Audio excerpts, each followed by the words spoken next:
It may not be your home track, but for the driving club at Road Atlanta, the name says it all. They're back home for a bonus round. These guys know this track better than any other they drive, so look out for some really close racing, and you'll see it all live right here on the Global SimRacing Channel. Hi there, I'm Michael Johnson. Behind the scenes is our director, Daniel Costello, and he's using cameras provided by Dougie Beard. This is the home for these guys, and boy, do they know it well, and the racing today is going to be pretty amazing. If you're not familiar with this track, though, well, we've got a track guide for you. Welcome to Road Atlanta, the scene of incredible sports car racing for decades and the home to the Petit Le Mans. This is a track that has proven itself to be worthy of attention on a world stage. With it being situated only an hour northeast of Atlanta, Georgia, the circuit is in a prime location. But despite its flagship race, in contrast to the real Le Mans, the full course is a measly 2.5 miles long. The club layouts also clock in at just under 2 miles. Packed within this small lap length is a series of technical and challenging corners, some of which can be race-ending even when small mistakes are made. Turn 1 is a fast sweeper which compresses the car into the track, but the high speeds mean that when you go off, you typically go off in a big way. Turn 3 is notorious for its curved entry into a blind apex. Too far inside and you face a cut course penalty. Too far outside and you're likely to spin out. Then there's the unassuming Turn 5. The wide curving lures you into getting greedy, but the close walls on either side gobble up cars and spit them out as a crumpled heap. With all the tricky fast turns, that's not to say that there aren't passing opportunities. The main one comes at the chicane at the bottom of the backstretch. The huge downhill drop into the turn makes outbraking yourself quite easy though, so be careful. The whole thing wraps up with the frightening final corner. With nothing but a giant wall right to the outside as cars fly through at high speed, it's not often that wrecks are small. Boasting a wide swath of series over its history, everything from NASCAR to Indy Lights and of course IMSA, the main use of the track is SCCA events and driving schools. No wonder this place is popular both in real life and here on the iRacing service. Fans will no doubt get to enjoy many more years of action at this incredible track. That is a really good look at this track, and I gotta tell you, this is one of my favorite tracks because it means a lot to me. I grew up on this track. When I first started racing, I came here so often and I really fell in love with it. A little bit different on the tail end than it is now. That turn 10 is a bit tighter now than it used to be, but it is a fantastic track. The flow from 10A and B all the way through 11 and 12, it's just hammered down, and hold on for dear life because boy, do those corners come quick. Coming up to turn 1, good spot for passing, surprisingly. It is a very fast corner, and if you can throw someone a little bit off, well, you might be able to get past them by 2 or 3. Then, well, the S is going to be, well, I guess single file's the smart way to go. We'll see how it runs out today. You know, these 2.5 miles and 12 turns, though, we still got a couple more opportunities. Turn 6 and 7, both of them are fantastic places to try to get up the inside and get around your opponent. And man, coming out of turn 7, you must absolutely nail it, because if someone's on your tail, they're probably getting around you by the time you get to 10. But one of my favorite moves in all of racing is the over-under possibility at 10A and B. I've done it 100 times. I've had it done to me probably 101 times. So it's one of those places where you have to know what you're doing. You have to set it up. And if you know you're getting past, you know you can't do anything about it, well, set up that over under. See if you can get back around and get back around by the time you get up into the apex of turn 12.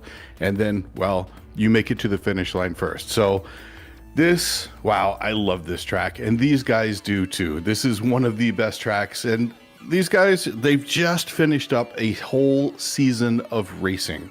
They had their whole season. The driver standings as we know it, Jamil Gummer, well, no guess to anyone who's watched the broadcast, just walked away with it 69 points ahead of David Madden in P2. Torres was able to pull out P3.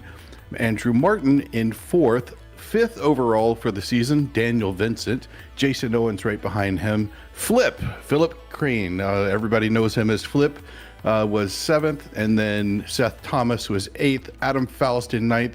Cameron Campbell was able to pull out P10 on the season. So really good season here for everybody. Boy, did they really put together an exciting season for us to watch. So what is this race all about? This is the bonus round. We're going to have 2 races. There's an inverted grid for the second race. So first race, 20 minutes, kind of a short sprint-ish race. Not that the 30-minute isn't also a sprint, but it's the shorter race. So that 20-minute race, we're going to invert the grid for race 2. Everybody has open setups. You can do anything you want to the car. So we might be able to see some differences in how they handle how much downforce they're going to use, how well they roll over the bumps, because this track, you have to roll over the bumps, but don't roll over it too much because you might get an incident point. You drive off track, you cut a corner a little bit too much, you're going to get an incident point, and after 25 of those, well, you're going to get a drive-through. And considering that is the second fastest part of the track, boy, do those things hurt here. So anyway, taking a look here, it is the end of qualifying, about a minute and a quarter left. This is going to be an interesting one. This is night. Yeah, all that lack of sunlight, that should tell you right now, it is nighttime. At the top of the tower, though, we've got Jamil Gummer. Torres is going to be in second, Madden in third, Vincent in fourth. Ainsley is currently fifth. Now, this is pretty close between Vincent and Ainsley. I'm wondering what's going to happen there, as Hoffman is also really close and not that far behind. There's Owens. This is a really tight field. Like I said in the opening, these guys really know this track. We're not looking at huge gaps here. So everybody is really comfortable here. They know the tricks. They know where to find speed. They know where to make up speed. Yeah, physics doesn't work that way. Time you can't make up. It is still linear, but you know, they seem to be able to find a little bit of a tenth here and another half a tenth there that they never found before. So who knows, maybe the next laps could be quicker. But these guys really have a ton of laps here, and I expect them to do really well. So we're checking out here right at the end. This is going to be Andrew Martin trying to make that run. He's currently in 10th place, going across the finish line. Doesn't quite get there, but wow, what a race this is going to be. I got to tell you, I am really excited to watch this one because, I mean, again, like I've been saying, this is these guys' home track, and boy, is it showing. We've got Jamil Gummer at the top. No surprise there. Rafael Torres is second. Again, no surprise there. Those two seem to flip-flop that top position. David Madden is in P3 with Daniel Vincent in P4. Jackson Ainsley is P5 with Tyler Hoffman right next to him in P6. On the fourth row, P7, Jason Owens. And next to him is going to be Todd Westphaling. Our fan favorite Flip is in P9 and Andrew Martin in P10. Looking at the rest of the grid here, we have James McGee starting out in 11th on row 6. Adam Faust alongside him. Cameron Campbell, no time recorded. So that is our starting grid. So how are these guys going to do? We've got the pace car sitting out there ready to lead these guys off. Everybody getting to the grid. It's going to be a good race. I can't say it enough how excited I am about this race. I think it's coming through a little bit. When everybody is at their home track, it just creates some fantastic racing. And I hope these guys deliver. They typically do, especially at this track. So as we wait for the last few here to grid up, we're looking at some people popping in and out. Maybe somebody forgot to put their race setup in. They were trying to grid with their qualifying. Not that anyone in this booth has ever done that. At least, not more than a dozen times or so in the sim. It does happen. You get out there and you go, wow, why am I looking at only 3 laps? Oh, okay. So there we go. Our pace car is rolling off, coming up into turn 10A. And Jamil Gummer is right there, looking ready to pounce as the green flag goes. And rolling up here, everybody going through double file and looking down through the final turn 12, and hammer is down and the lights are green. The race is on as they head up to turn 1. Everybody kind of getting in there. We got a little bit of too wide action there, coming a little bit farther back in the pack, but a little bit off the curbing, and no problem. Looks like we made it through fairly cleanly. Now here comes the tricky part coming up into turn 3. There is a lot of curbing to have up here in turn 3, and then set yourself up as you come down the hill, going up through the S's into turn 5. Torres really running up close behind, trying to make a point here that, hey, this is home track for all of us. Gets a little bit of an overlap as we come up into turn 6, goes into the braking zone. Is Torres going to be able to make it around the outside, holding on to it, pushing up into 7, compromises the attack for Gummer there. Can he hold on to this? Are we looking at a possible pass? Coming out of here, coming up into turn 8, which is a non-turn really. Turn 9 coming up right here. We see the shift there with the little flame coming out the backside of that car. I think we may have a downforce difference here between these cars. This draft is definitely helping Torres. Gets a little peek out there, tries to look around.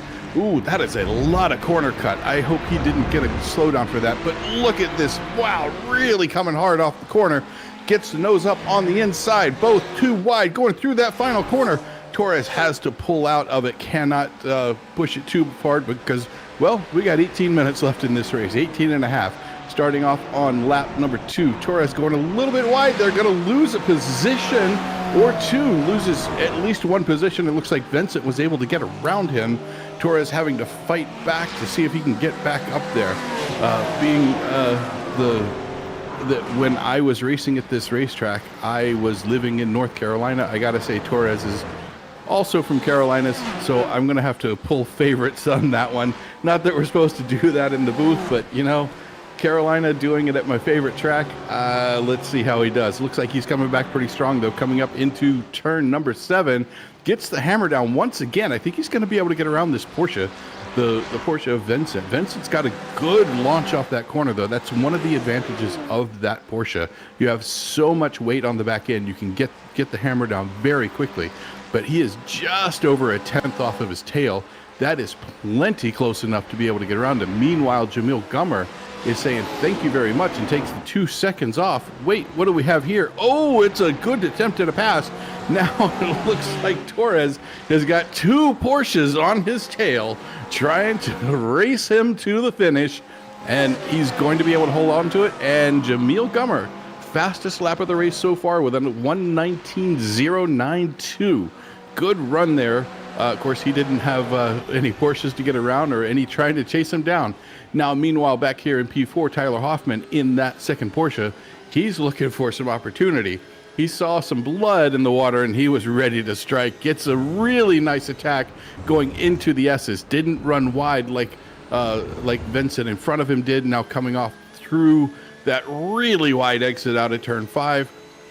Not quite enough to get there into that brake zone. Gets the nose down. Look at him rolling right up onto that curbing. Beautifully done. Nice positioning here. Like I keep saying, this is home track for these guys. Nobody has an advantage. These guys are good.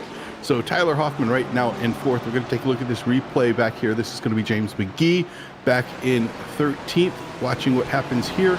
Looks like, just a little bit. Oh, yeah. Tried to get up inside. That is a tough place to pass. Turn number 3, I don't recommend it unless you have got a clear side-by-side. It's really not the best place to go, but I think we saw why there. Meanwhile, back up front, we are taking a look at David Madden in P6. Madden right now about 3/4 of a second off of Ainsley, trying to close this gap up a little bit. Not having a whole lot of luck, but it is still early. We have about 15 and a half minutes left in this race and another race to follow. Remember, folks, the grid is going to flip. So if you win this race like Jamil Gummer is doing at the moment with a good 3-second lead out front, well, you're going to be starting from the back of the grid. Now, sometimes that's a lot of fun. I do enjoy that. Now we're going to look at Tyler Hoffman here. Tyler trying to squeak look up the outside there, but thinks better of it and then looks for that really good launch out of turn 7, puts the power down. I think he may have this. That is a good little run there. He's got the draft. He's got a better launch. Is he going to be able to get around here, though? It looks like we're going to have a little bit of a defensive position from Vincent. Torres has just taken off. Torres is almost 2 seconds up from these guys. Going to go over, look at the inside a little bit later on braking. Here comes that over-under opportunity. Is he going to do it? Nope, not quite there. Good positioning, good holding right there. But, is Hoffman going to lose the position to Ainsley? Ainsley's looking for that. That BMW wants to take it, but nope, not going to happen. Looks like Tyler Hoffman made that defensive move. But, oh boy, it looks like Ainsley thinks there might be an opportunity here. Once again, just closing it up. And behind Ainsley, that's going to be Madden. Madden is really coming in hard, ready to have these guys fight a little bit more, as is Torres. Torres wants these guys to fight. These two Porsches going at it. I think they need to put on the Stuttgart charm and kind of work together, because I think they could probably pull away. But behind Ainsley, Madden, and Owens, I think are also in Porsches, if I am not mistaken. Meanwhile, here we are with Ainsley in that BMW P6 out of Florida, trying to put the hammer down, see if he can come out of that corner, turn number 7. That gap has opened up just a bit. We've got that Porsche right there from Madden, and then Owens behind him in the Ferrari, I believe. So yeah, this is not looking good. I think Ainsley needs Hoffman and Vincent start going at it, which I don't think is going to happen. They seem to be playing nicely at the moment, but they got a little bit too close there, allowed Ainsley to close up just a bit. But once they came under the bridge there, nothing doing. These two guys just took off. On board here again with Tyler Hoffman looking around the outside. Whoa, that was tight. Now trying up to go for the inside at turn 3. This is going to get dangerous. Is he going to let him have it? Oh, yep, too wide, trying to run through there. Wow, I promised good racing, and boy, are these guys delivering. That is some amazing side-by-side action through turn 3. I can tell you, I have raced a number of times with IMSA and other groups here. I don't go too wide through turn 3. I try to make it to come out of the S's. That's my preferred location, to try to make that launch and get around somebody. But boy, was that some excitement. No, we got a little bit. Oh, I think there was some contact there. Jackson Ainsley going around. Ooh, what a bummer. Jackson Ainsley falling back now in P7. Falling back a little bit more. Looks like, yeah, going to hold on to P8 once get rolling again. So, yeah, wow, Ainsley, that was tough. It's really difficult. These cars, all of them have different strengths, different weaknesses. The Porsche with that rear engine comes off the corners beautifully. It also brakes really well. But I find the BMW is just a good all-around car. It may be even a little bit better on the brakes. Let's take a look at the replay here, though. GSRC replay, get a high view here as they come up through here. This is going through turn 6 and into 7. Oh, it was a double hit. Oh, so looks like Ainsley got a little bit too close, a little bit too late on the brakes, because in front of him, trying to just, be thoughtful, be patient. As one should be in racing, and then that caught up the person behind him, so it was a little bit of a double hit. So bummer, just works out that way. But I think race 2, we're going to see that BMW really working its way through the field, especially now that he's a little bit farther back. So yeah, let's take a look here, see what else we've got going on. There's a whole lot of activity here in this race. Vincent is trying to close up on Hoffman, and actually looks like, oh, we've got a spin.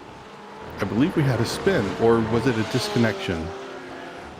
Unfortunately, that happens in iRacing. That is our version of a cut tire, a blown motor, a transmission failure. That it happens, so your connection really is what you have to hope stays clean. Oh, and there we've got a slow running car there at the back. That blue looked like a Porsche coming into your screen right now. Wonder, it may have been a corner cut. That's what I think that one was. So, yeah, these guys really going at it. Here we are back in P6 with David Madden. David is pushing up, trying to get up on the tail, up underneath that wing of Owens. Having a really good time of it. Look at that, under braking, just closing up. Getting really, really close. Now, here's where the Porsche has the strength. Let's see if Madden can do it right. Gets really wide on the exit. Beautifully done. Looked a bit defensive from Owens in front of him, but Madden getting that power down. We got some light flashing going on from Owens. Maybe that's a little bit of, hey, I got this, but get out of my way if you don't mind. These two coming down into the brake zone, passing that 100 marker, heavy into the brakes. Big cut on this corner. Now it's time to put the power down. Can he make this up by turn 1? Gap is a little bit big, but nice positioning way outside. Good throttle, good apex.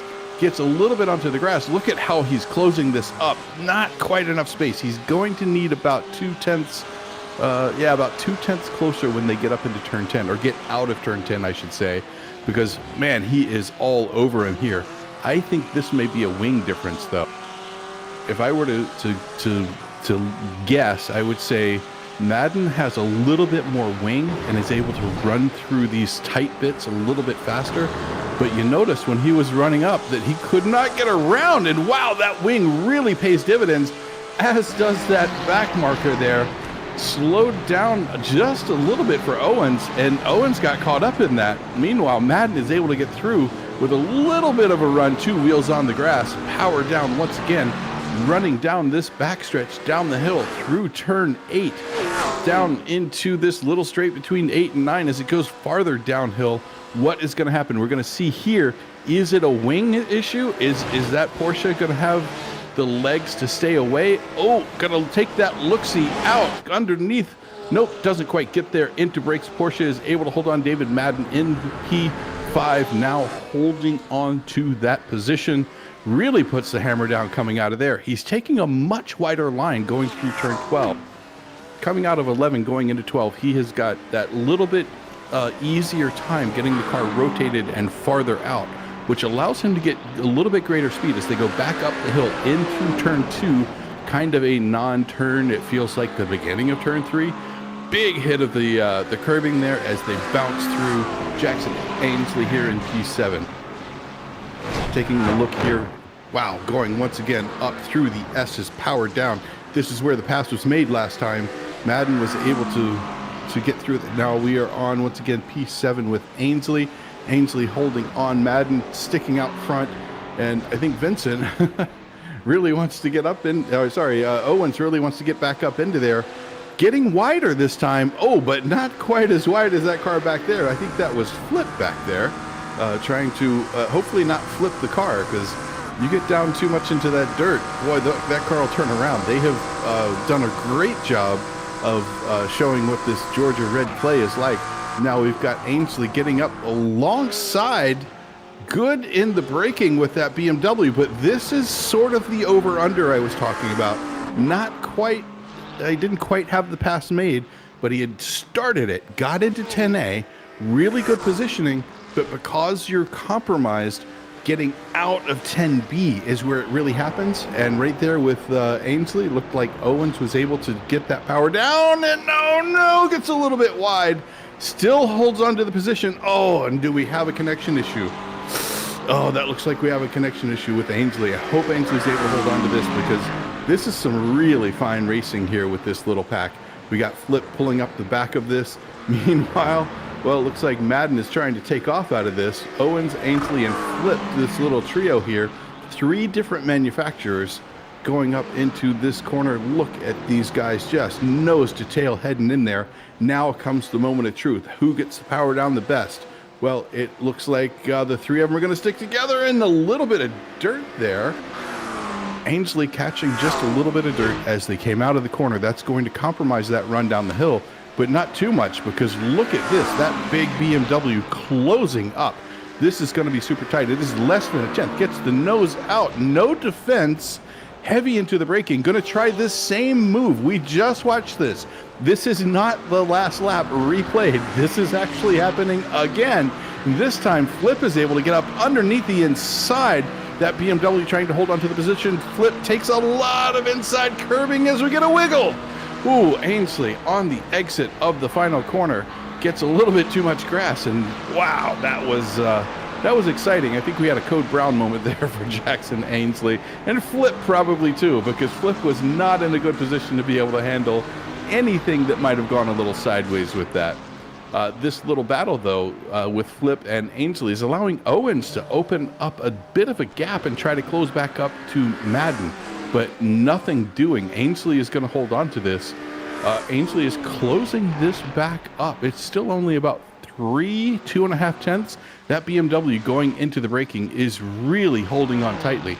Meanwhile, up front, Jamil Gummer, we have about 4 minutes left of this race, so yeah, just a couple of laps, probably 5, maybe 6, depending on how fast Jamil decides he wants to run. We've seen some 19s around here, so yeah, it'll be pretty close. Torres here in second.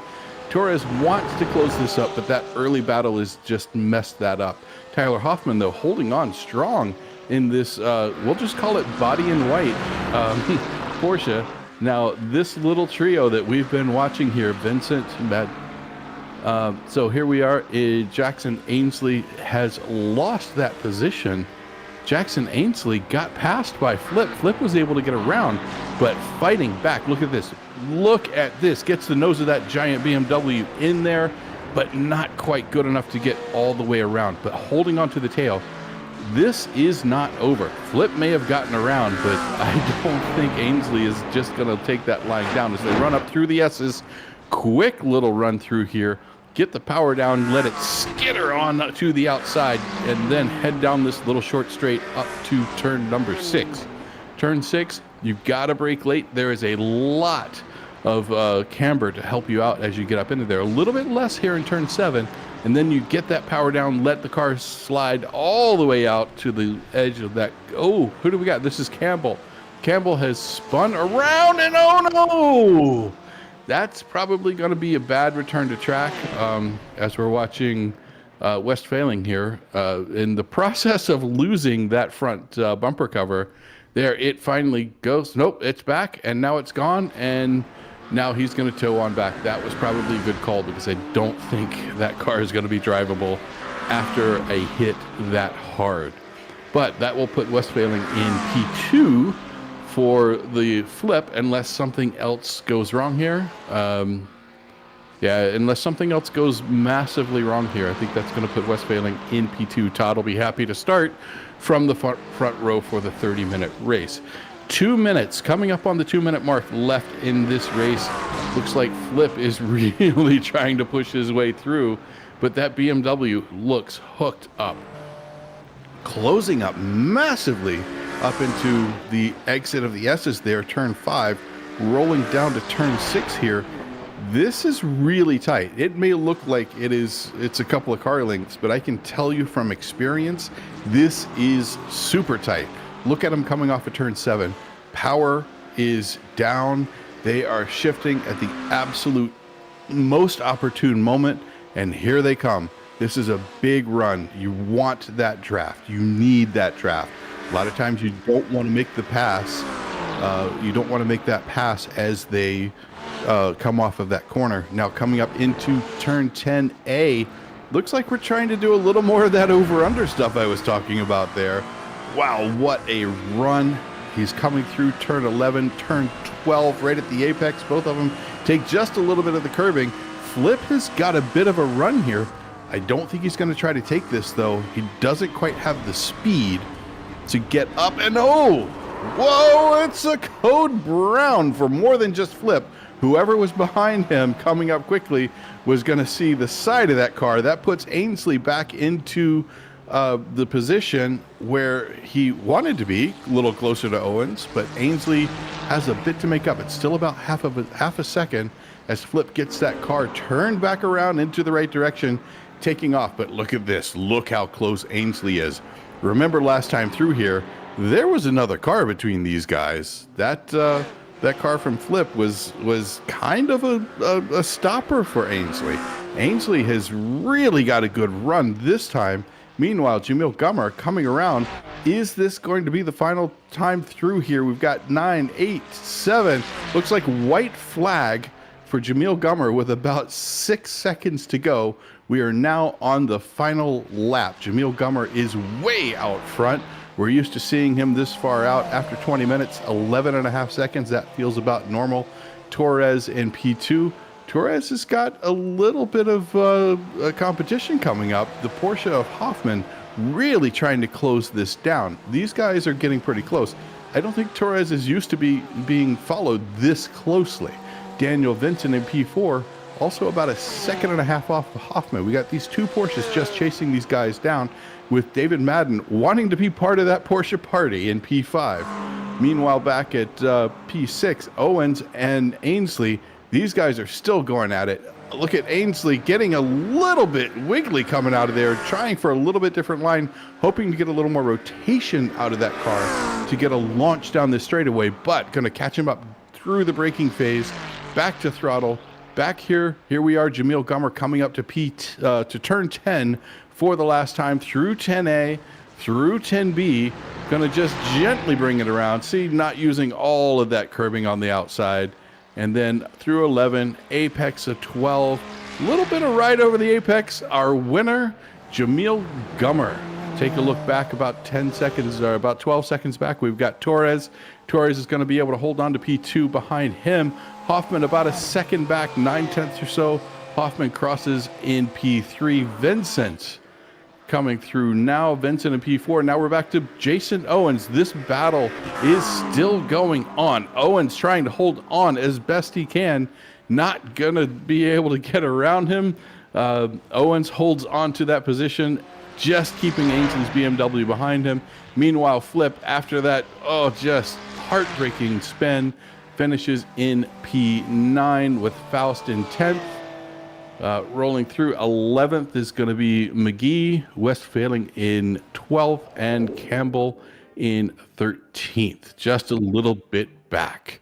Let's take a look at our unofficial results for heat number 1. Looks like Jamil Gummer, as mentioned, no stranger to P1 and no stranger to being 12 seconds in front. Torres ends up in second with the 777 car. Tyler Hoffman in that first Porsche, a little bit behind him in P3. P4, another Porsche, Daniel Vincent, and another one with Madden, Jason Owens and Ainsley. That battle that would not stop. 6th and 7th, Andrew Martin in P8. Fan favorite Flip, spun it a bit and ended up in P9. Adam Faust kind of having a lonely race of sorts in P10. Looking at the rest of the field in P11, James McGee, a lap down. Todd Westphaling, we saw there at the end with that incident with Cameron Campbell, are 12th and 13th. So that is the first race. That is our first heat. We're going to have a brief practice period. Guys go out, get to warm up just a bit, and then we're going to jump into the second race. Now, remember, folks, the second race has a reversed grid. So that reverse grid is going to create some excitement. Jamil Gummer may have won the last race by 12 and a half seconds, but he's got to try to do that again with running through the entire grid. Now, with me in the booth, someone who's no stranger to watching Jamil Gummer try to run through an entire grid of people, 15 people, and still come out the winner, Alex Goldschmidt. Alex, how's it going today?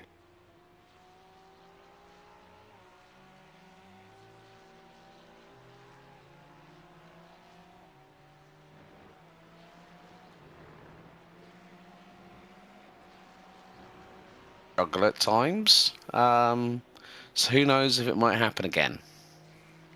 It could happen again, but there's no rain, and it's a little dark, so maybe that helps a little bit. I don't know. Hard to say. Jamil, though, just has a knack for finding his way to the front, doesn't he? He does. It's just he's just got this sort of a certain, how can I say it? Joie de race. Joie to get up and go and charge your way through the field. Yeah, I mean, there's just something that Jamil is capable of doing, and no one has an answer for. But stranger things have happened, to be completely honest with you. But the main thing is that this is a track that everybody knows. Everyone knows by the back of their hand. And Jamil Gummer, you know, the way that he was all the way through, which pretty much most of this series, has gone, well, yeah, just hold on to my Coors Light and watch the show, guys, you know, whilst you're driving in your sim. But yeah, it's going to be it's going to be a case of what, you know, what will be, and more to the point, the championship. Now, obviously, it's mainly the members that we know of who are actually members of the driving club at Road Atlanta who are in green. So that will be David Madden, who's on before tonight, I think it was 260 points. Daniel Vincent on 120 in second. Adam Faust on 180. 116 is Adam Faust, and then you've got Marat Starenberg, who rounds out the top 4 in the series, which are the members. Then you've got the people whose tallies we see, Michael. Those in yellow are DCRA team and coaches. Then you've got blues, who are the friends of the coaches and the members. So Jamil Gummer has got a big lead coming into tonight, which was 69 points. So he was on 329. David Madden 260. Rafael Junior Torres 225, and each one of them is a respective different colour. So Jamil is blue, so friends of coaches or friends and coaches of members. David is one of the members of the DCORA, and then you've also got Rafael Junior Torres, who is one of the driving club at Road Atlanta team and coaches. And it's more the case that, you know, this is a bonus round. So it's more to the point that there are still points up for grabs. And of course, Michelin Raceway Road Atlanta does provide some conducive racing, including when they go through up the hill through turns 2, over the turns 2 and 3, over the crest, down into 4, down through the S's. And then they have got very, very big problems if they go exit stage right and harpoon the barriers off of the Exeter T5. That does happen, and it usually happens, interestingly, on the left side, because you come up through there and the car gets bouncy, you've got the hammer down. And if that car is pointed the wrong way, you get a little fishtail going on, and then bam, right into the barriers. And that's never fun, whether you're in a sim or not.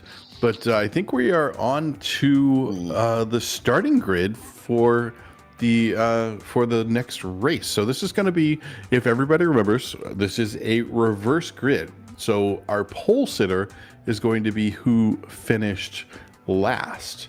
So the whole thing gets flipped, and it looks like we are going to have, I believe it was Andrew Martin who was going to be first. Do I have that correct? No, it's going to be Campbell. Sorry, it was Campbell who's going to be our pole sitter for our second race, with Westphaling in second. They had that incident there at the end. Kind of heartbreaking to see that happen. And then James McGee is going to be in third, Faust in fourth. In the next row 3, fan favorite Flip, That just alliterates so nicely. Alongside Andrew Martin, Jackson Ainsley, and Jason Owens. This time, Ainsley's going to be in front. We'll see if he can hold on to that position with that BMW. David Madden on row number 5 with Daniel Vincent. Another good pairing there. We should see some really nice racing. Tyler Hoffman with Torres right alongside him. Then row 7, all alone, the winner of our last race, and I'm going to go ahead and say he's probably going to win this one, is Jamil Gummer. So these guys about to roll. Pace car is about to move. So we're going to watch these guys here as that pace car still waits. I think we are waiting for someone. Westphaling did not make the grid. So I'm not sure if they're going to close up that position or not. A lot of times they want to hold that position open. But the leader tends to want to take as soon as that pace car goes off. We generally see them just kind of take off right here, backing them up just a little bit. Now it looks like Cameron Campbell is going to put the hammer down. Boy, look at him go. Everybody just packs this up as we head up into turn 1. Up through the inside. Looks like Flip's going to try to take that inside. Or is that Flip or Faust? Nope. Looks like we've got on the outside there. That is going to be Jackson Ainsley, who's doing beautifully. Oh, and Jason Owens in the McLaren also just finds his way towards the outside, and that's going to be a nose in the wall. That may be the end of the race for Jason Owens. Oh, what a bummer. Put on such a good show last time through. As we watch him coming up through turn 8, that's going to be Flip just going out of your screen there. Flip making a run for the front. Flip is trying to get up there as quickly as he can. Campbell still holding on to P2 while Flip does get that car into position to lead them down this back straightaway. And, well, Alex, what is your guess for what's going to happen in turn 10?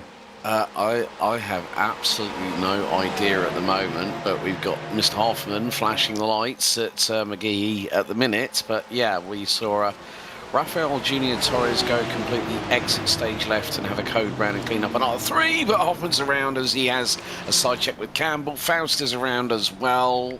Oh, that was only going to end in tears, so Tyler's gone off. But yeah, Rafael Junior Torres, who was in the BMW M4, that was completely exit stage left, and hold on and brace yourself for the roller coaster ride, as that is one of the Acuras in the wall. I mean, yeah, okay. Cameron just decides to take out a few orange traffic cones for good measure, but they were nearly 4 wide at one point on the run down the start-finish straight, over the line, and into turn 1. Yeah, well, all I can say is, Rexy, careful. You nearly had a bit of a whoops at that point.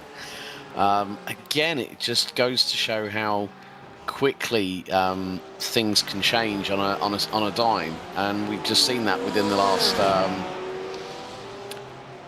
the last couple, like lap and a half, 2 laps. Yeah, the last lap and a half, and it has just gone completely gaga, let's say.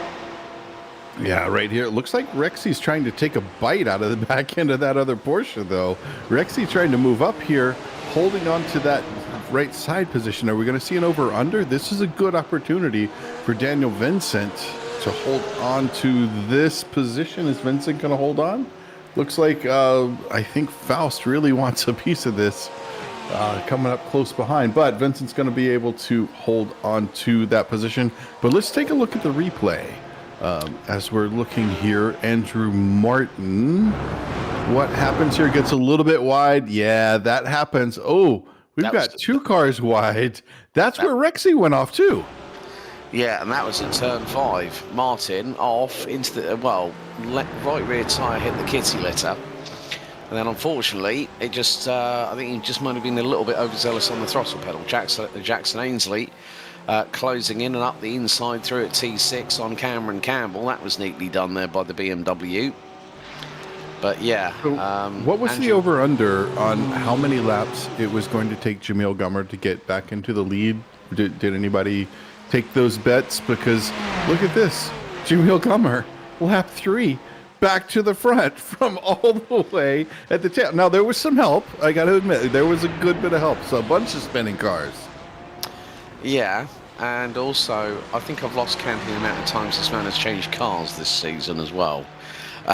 You know, I know, so, right? He's been in, I think, almost everything but the Beamer. Yeah, so we've had tonight Ferrari, had the Acura, we've had the Porsche. What else have we had? I think he was in the Lambo for one race, right? He was in the Lambo. Yeah, I think he was in the Lambo at Sebring. Yes. So yeah, the only thing left really would be the Beamer and is the Aston GT3? No, we don't have that here. No, McLaren MP412C is the only other car that I can think of. Well, he hasn't been in. There's the new one. There's the 720, isn't there? Yeah. I think we have that one now. Yeah. The only thing he needs to do is just disguise himself as a kitchen sink with 4 big wheels on it, and then you've completed the set, I think. But would he still win the race? I think chances are good. If it was with enough horses underneath the tap, underneath the faucet, let's say. David Madden, in the meantime, makes a nice run here through into turn 10A and B. So he gets through on Flip, aka Philip Crane. So Philip third in the blue category. So the friends of coaches and members, and well, Jamil Gummer within the first, what is it? We've been going strong for the last few minutes. 5 laps now, yeah. Yeah, 5 laps, and he's already made up a 2-second advantage, having made his way from the top, done a top gear from the rear, and has gotten into the lead. But Madden, who's stuck with the Porsche all season long, is not that far behind. Neither is Philip Crane or Flip.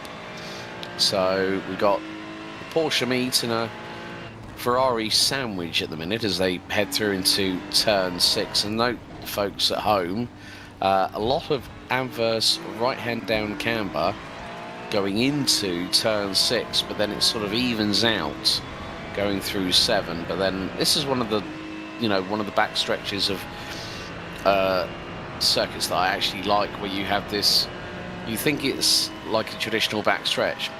It's far from it. You know, you're down a descent here in yeah, you've got 2 turns, and this is a rules thing, which I find very interesting, because most of the racing groups define your ability to attack or defend, or really defend, based on turns. So as you come off of turn 7, there is a non-turn 8 and a non-turn 9, as we watch Torres could just come railing down the outside there. But you can defend once or twice, or however many times they say, per corner. Oh, Jackson Ainsley looks like got a little bit of dirt there, but once or twice per corner. So when you come off of that turn 7 and you really get the hammer down, but the guy behind you does it better, you've got an opportunity to defend 3 times before you get to the end of the straight. Yeah, we're going to have a look at the replay. Now, this is Jackson coming through into T1. He's going to throw it into the right-hander, and there you can just see the car's just over-rotating as he turns in, and the back end tries to swap completely with the front, but he manages to hold on, watches the rejoin, and actually a good hold there by Jackson. You know, held on to the brakes and then just kept to the left-hand side of the circuit so as not to get in the way of anybody else. It's like he forgot. He thought it was Hyperfest and was going to go do drift show through there, and then finally realized, oh, it's not Hyperfest. And that was actually an excellent rejoin. He never completely left the track, did he? I think he still had at least a nose on there. So, you know, but he was still very slow, and everyone else coming through was able to avoid him. We'll see if he works his way back through, though. I expect to see him kind of push that BMW and make his way back up towards the front.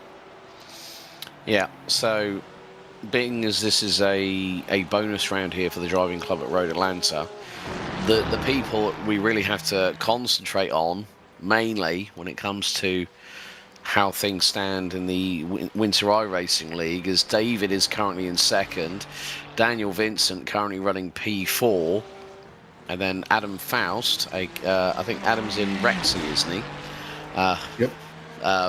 He's currently P3 in their standings on 116 points coming into this final race of the night. So David is on course to completely take the spoils of this Winter iRacing League and have de facto bragging rights, if you will. So from that perspective, David's still within 3.3 seconds of Jamil Gummer, is doing a pretty solid job. I mean, the good thing is that this is a circuit that everybody knows. They've already had the first on-track action for this year, just a handful of days ago. And more to the point, as you rightly said, people know this track, so they're going to be well accustomed to it. And if David's car is not a Porsche, I will be very, very surprised. His own car that he runs out on track. But you can just see, and Daniel's gone with the Porsche 911. Love the nice little fade from the black to the light blue to the red, and then having a load of Simucube logos on there. But yeah, I mean, he's got A contrast to the car behind him that's just body in white. You took those three words that you just said at the latter part of that sentence right out of my mouth. And for those wondering what body in white is, it's the automotive turn of it hasn't got a lick of paint on it. It's only got the primer. Yeah, when you can order a race car from you could go to your dealership. Well, maybe not yours. I think there's certain ones that are authorized, but you could buy a Porsche GT3, not the street car, the race car. You can do the same thing for BMW. You can do it for the McLaren. You can do it for any of these cars. You go to the parts department and tell them you want the whichever car it is, body in white. They will know, well, should know you mean the race car. So these are factory built cars. These are not built by the different race shops. The homologation now, as it is for GT3, it has been for quite a while. And even in the lower series, like it's now TCR, it was ST, and then GS is all GT4 now. Those cars used to be built by the different teams. They would get a donor car, put it together, and go race it, just like a lot of the touring car series do still now. If you watch like SRO, the touring cars in those, not the TCR, but like TCA, those, or TCX. I think TCX is pre-built. Correct me if I'm wrong there, but TCA is definitely one that will get purchased and then turned into a race car, unlike these, which are provided as is from the factory. Yeah, it's kind of a different situation over here in the United Kingdom, where you actually have to go through the main motorsport arm of the manufacturer. So that's it can be very, very different from territory to territory over here in the United Kingdom. Whereas there is a big used GT3 like market where you'll buy a car that's got a few miles on the clock. As that's going to be Ainsley. Ainsley's like, it's time to make up some ground. I may have missed turn one and done my own little drift show, but this time going through one looks a lot cleaner, making up some ground. Ainsley is back up into P6, trying to close down on Flip, but that's almost 5 seconds up to there. That's a big request of that car. Yeah, well, he's dropped Cameron Campbell like a bit of a bad habit here, Michael. And more to the point, we will be racing into night time here. As you can see, the sun is very fastly setting here at Michelin Raceway Road, Atlanta, the home of the IMSA WeatherTech Sports Car Championship finale, the Petit Le Mans, which normally goes on for, I think, if I remember correctly, Michael, 10 hours. So not quite one trip around the clock, but close of. Yeah, and grueling, by the way, because this is one of the tracks where to be fast, you have to run over the curbs. You set the car up a little bit differently here than you do for somewhere like COTA or Road America, or even not Michelin Raceway, or maybe it is Laguna Seca. Are they Michelin? I think they're also Michelin Raceway. But anyway, the Laguna Seca, you don't really have to smash those curbs quite as hard, and they're not quite as high. So this track really brings, especially right here through the S's, this little bit right here where you come right there out over onto that extended curbing. The car has to be absolutely gliding across that to give the driver the confidence to keep that foot down. But you also have to set it up to be able to come around this corner right here, pick up that little curbing on the outside, and then rocket your way down this back straight, this back 2-turn straight all the way up to turn 10, and see what you can do. This is Tyler Hoffman. We're on board here with that body in white. He has been closing this up little by little. It is Porsche versus Porsche, and I think there's a big setup difference between these two cars. Yeah, I mean, you can see the traction that Tyler Hoffman gets out of turn 10A, then into turn 10B, and he could get a little bit of a toe down the start-finish stretch here at the moment behind Mr. Vincent as they go through into T1. A tighter apex taken by the number 10 as they go over the crest. And this is where you've got to really have the confidence in the setup, and Tyler is right on the rear wing of Daniel at the moment as they go down the hill through the S's, and now they are going to come up to the infamous T5, and that's where Daniel gains a little bit of time to being a little bit more like he's treading on eggshells going through into that corner, just because he doesn't want to bin it into the wall, like we saw with Andrew Martin having his drama with the Acura a little bit earlier on. And for Andrew, well, he's currently in P9 at the moment, closing in on Jason Owens from Dash Sim Sports. So yeah, you can definitely feel that there's going to be a lot of hard charging. There's all big mistake there. And that this is going to be Torres coming up on McGee. I think he's going to be able to get around him here. McGee got just too far out, tried to push a little bit too hard into turn 6. Which got him into the grass and allowed Torres to be able to come up on him almost too close, getting into 7. But now it's the drag race down the hill. There's too much room between these guys, way too much room. Torres sees that and decides to go ahead and take it. I think it may have been a little bit of a gentleman's agreement there. McGee, seeing Torres coming through, knowing the talent Torres has, decided to just let him have it and maybe sit behind him and watch him a bit, pick up a tip or two. Meantime, with just under 13.5 minutes to go, Jamil Gummer leads by nearly 5.8 seconds as he throws the Ferrari 296 GT3 out of turn 7. Well, I mean, we can't really say enough about this man. I mean, he's caused us in the commentary box to mainly have our duels on the ground like Jim Carrey in The Mask, where he just wins. That's it. He just wins. Yeah, he just goes for it and says, right, as I said earlier when I came in, hold my cause light and just watch what happens, and off he goes. And yeah, but David's still to keep the gap within single digits worth of seconds, not double digits worth of seconds, and we still got 12.5 minutes to go. I wonder how long it's going to be before Jamil actually manages to extend that lead to close to or slightly over 10 seconds before the race is completed. Yeah, meanwhile, we're watching Madden here. Madden kind of having a lonely drive in that Porsche, the number 11.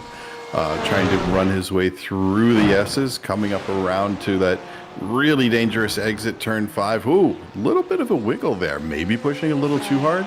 I think he realizes catching Gummer is not going to be likely.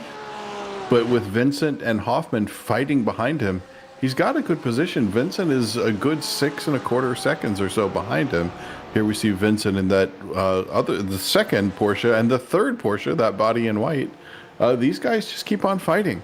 And I think if you're David Madden, you're encouraging them to keep doing that and open that gap up even a bit more. Well, then at least David can say, well, Daniel, you know what you did last race on the Winter iRacing League? What's that?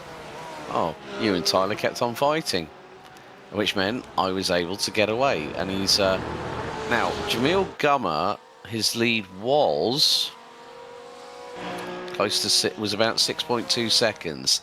It's now nearly halved. So I'm wondering if there was a drama for Jamil Gummer. I'm thinking he's possibly picked up a slowdown penalty of some sort, as we are now heading into from daytime to nighttime here at Michelin Raceway Road, Atlanta, and into the final 10 and a bit minutes. So yeah, I'm wondering if Gummer had a slight faux pas, or he did have a slight off track, so that would probably explain it.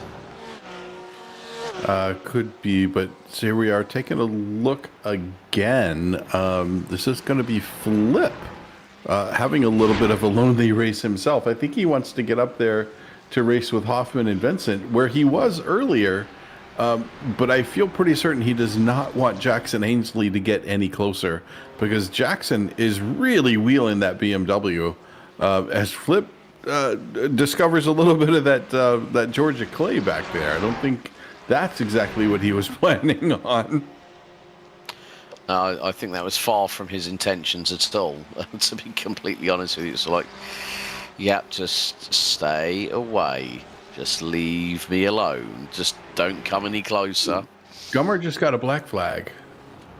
What did he get black flag for? Gummer got a black flag. Oh. And is doing a drive-through, it looks like, which puts him into second position. So 9.3 seconds in the lane. I wonder if he was just having some fun and decided to just crash the lane and go zipping through it. Because about, 9 seconds, that sounds about like you had to slow down and then full throttle through the lane. Oh, well, there you go. There's something you don't hear every day. Yeah, I guess it's okay in the sim. I don't do it in the sim because, real life, I still treat the sim like I'm in real life. If there's a yellow flag, I slow down, much to the chagrin of the people behind me. But it's ingrained in me. I've been doing this since I was 8 years old. I do not speed when there is a yellow flag. I will slow down. I'll give a little bit of a lift. After it, whatever point is where the next flag station or clear the incident or whatever, I will go. But it looks like Gummer had that black flag cleared. I wonder if that was just a little bit of a, let me see if I can get back to the front and have some fun, and then ask one of the admins to clear that black flag. So he had his black flag cleared, and he's running back up towards Madden, about 1.7, 1.6, 1.5. He's closing up quick on Madden. Yeah, I'm wondering if he's going to have to put in, call the bat phone on Jason Owen's sim rig and say, Jason, I need you to do me a solid, buddy. I need you to clear that black flag, please. Yeah, Jamil, why? You're way ahead. Yeah, way ahead overall, but I want to be further ahead of everybody else. Just have that little bit of pride, if you will. But yeah, I mean, like you say, with regards to adhering to regulations, yes, I've seen it before in the world of karting. Actually, this past weekend at Karting Genk, we had quite a few drivers that were pinged by race control and copped a 5-second time penalty for overtaking under yellows during a double waved yellow, funnily enough, because we had a big incident in one of the corners. Here comes Jackson Ainsley, and Flip is going to have to watch his 6 now as they're going to head down the hill into turn 10A. Now, where is Jackson going to plant the BMW? Well, it's going to be on the racing line coming out of turn 10A. Turn 10B doesn't quite get the traction down in the Munich Monster, but now he's going to really wind up the volume to, in the words of Spinal Tap, up to volume number 11 and try and close in on Flip as they headed into turn 1. And Jackson is going to hope and pray that that car is not going to swap ends through turn 1. It doesn't.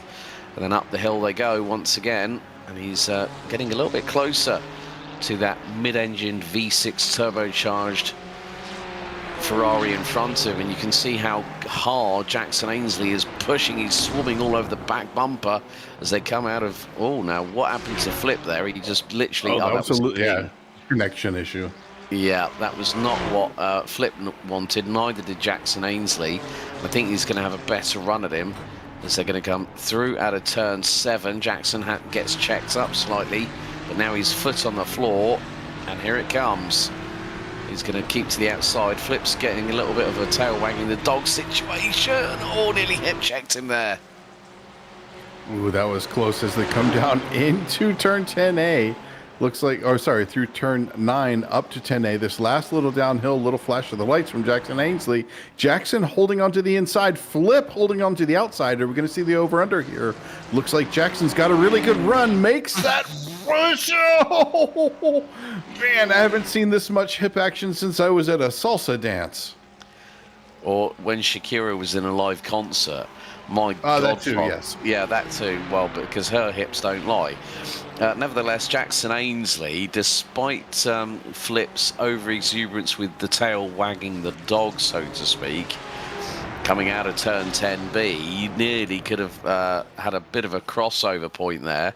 But with 5 minutes and change still to go, well, David Madden still holding on to the lead, but Jamil Gummer has got that lead down to just under 0.6 of a second. 5 minutes to go, and it's Madden versus Gummer for the final race victory in the Driving Club at Road Atlanta Winter iRacing League, the bonus round, as they go into turn 10A and B. I would imagine that with the lap times we're seeing, we're probably going to see another 3 at best. Yeah, I'm counting about 3 more laps myself. We'll see how it goes. Gummer has really pulled this back up. I'm wondering if Gummer's going to be able to get back around, or if Gummer is just saying, hey, look, you know, I've won enough races. I'll let someone else win one for a change. I mean, if you got the points, may as well, especially since this is just a bonus round. So I don't know if I'm not even sure they're even counting the points. Now, one little note. I've been saying Jackson Ainsley. Is it Ainsley or Ansley? I think I'm not sure how he says it. I would say it's probably Ansley, yeah, because there's no I between the A and the N. So sorry about that. You Jackson, you've brought us some amazing racing. So I should get your name right. Hopefully you'll get into the booth for an interview after this race, and we can straighten that little bit of information out. Yeah, but that gap is stabilizing now between the pair, so still about half a second. And now the overspeed is happening. Tyler Hoffman, in the meantime, is closing in on Daniel Vincent for P3. So the battles for first and third really heating up in the last 3 minutes and a quarter, as third and fourth make their way through out of turn 12 at high velocity. And those flat 6-boxer engines always never fail to bring goosebumps and to your forearms and put the hairs standing on the back of your neck. This is really what it's all about, just having a race going from sunset to night time, and under the floodlights we're going to have 2 grandstand finales, the battle for the race win here in the feature and the battle for P3. Hoffman just trying to do everything in his power to keep right with Vincent as they come out of T5, and well, Hoffman's nearly there or thereabouts as they go into the right-hand cambered T6, and still about a car length and a half between the pair. The gap is about 0.5 as they come out of turn 7. Meantime, Gummer has got the slipstream once again on Madden, heading down in towards T9 down the dip. Where is Gummer going to put this? He's going to wait, see if there's a possible overstep on traction and attraction for David Madden, and Madden is still keeping it pinned. Right, out of the final corner, Gummer takes the tighter inside line on the curbing. 2 to go, and Gummer is just waiting. It's not a case of if, it's a case of when he's going to get through. But I think at this point, Madden is doing a sterling job, just keeping Jamil Gummer waiting and thinking, right, what on earth do I need to do to repass this guy again? Because David is putting on an absolutely Herculean defensive masterclass in the dying moments. But I wonder, Whose choice is this? Is this Gummer choosing to stay behind, or is this Madden choosing to keep him behind? Because we've seen race after race after race, Gummer kind of just passes when he wants to. He sets it up. He sees when it's coming. I not to take anything away from what Madden has done here. Madden has done some very nice defending, but I feel like we've watched Gummer a couple of times just lift off. I suspect we're going to see a last lap wonder on this one. You could be right on that one, Michael, completely, but we are going to get that. I won't let it go to my head. No. We've got that white flag lap coming up very shortly. Through at down T11, now into the fast right-hander onto the start-finish stretch for the penultimate time. 1 lap remains as they cross the line with about 35 seconds to go. Madden holding to a slender lead of about 2.5 to 3/10 of a second. Gummer running that a little bit wide, going through into T1, but then getting it nice and neat and tidy. He's got to nail it through the S's, not nail the rear bumper of David Madden's Porsche, I might add, as they're going to come through. And you can see that Gummer was just so much more composed. I mean, he nearly straight-lined the chicanes that were in front of him, whilst keeping an eye on where Madden's wheels tracks were. So now into T6, I think he might have a good run at him here. 2/10 is the gap. Final lap is being declared. Gummer's going to go up the inside at turn 7, but Madden was a car length and a half in front, which gave him the opportunity to put the Porsche back on the racing line, as now it's the run down to turn 10A for the final time. Gummer now pulls the right-hand side. He's going to start getting the overspeed, but this is going to put him on the outside for turn 10A. Is he going to go for the Hail Mary? Yes, he is. And he goes deep. Oh, no! And he goes aggro. He goes grass cutting like Valtteri Bottas. So out of turn 11, turn 12, it's going to be David Madden that's going to take the win after a great display, winning by 1.4 seconds from Jamil Gummer at the end of that race. And then, well, Jamil decides for a bit of after hours frivolity. Oh! That might be a little bit of payback there, because it looked like Hoffman, who actually gets a post-race black flag for a corner cut, got kind of pushed off going into turn 10A and was riding the grass on the way into it, and then did the exact same thing we saw Jamil Gummer do. But wow, looks like Jackson Ansley was able to bring that BMW home. Meanwhile, Campbell there in P8. And here we have Adam Faust trying to close the end of this race. Wanting to get around, I think that's James McGee he's trying to race. Yeah, it looks like McGee. Oh, this is an exciting opportunity set up for the pass. Is he going to be able to get the nose in there? No, not quite. Adam Faust holding on to 12th, not able to get past James McGee, who finishes 11th. Well, some drama at the end of that race. A bit of after the finish line frivolity. At least the good thing is they don't have to worry about invoices post-race. David Madden takes the final win in the bonus round here for the driving club at Road Atlanta. iRacing wins the league by 1.4 seconds after Jamil Gummer, who was leading, had done a top gear from the rear, ended up taking a trip through pit lane after being black flagged. Daniel Vincent rounds out P3 with Jackson Ansley rounding out 4th. Philip, aka Philip Crane, rounds out the 5th spot ahead of Jason Owens, our good friend from Dash Sim Sports, who's been helping Cameron Campbell, who finished behind him. With regards to this particular league itself, a big thanks to both of them for what they've done. Andrew Martin 8th with Tyler Hoffman 9th, and then we've got Rafael Junior Torres rounding out the top 10. We go to the next page, and James McGee and then Adam Faust, the last of the classified finishers, and Todd Westfelling. Well, his race came to a very, very abrupt end at the early part of the race, but what a way to finish the driving club at Road Atlanta iRacing Winter League here, Michael. You know, from sunset to night time, and we had some great battles, especially for P1 and P3, and there was a bit of afters, as we would say here in the United Kingdom, for both pairs. Yeah, and Hoffman was putting on a really good show for a bit there in that BMW. Really good racing. I think he was the only BMW out there, or maybe there was one other one. And really putting on a good show. As well as we were watching, Hoffman was in the Porsche. Ansley was in the BMW. Yeah. Hoffman really good driving there in that body in white 911.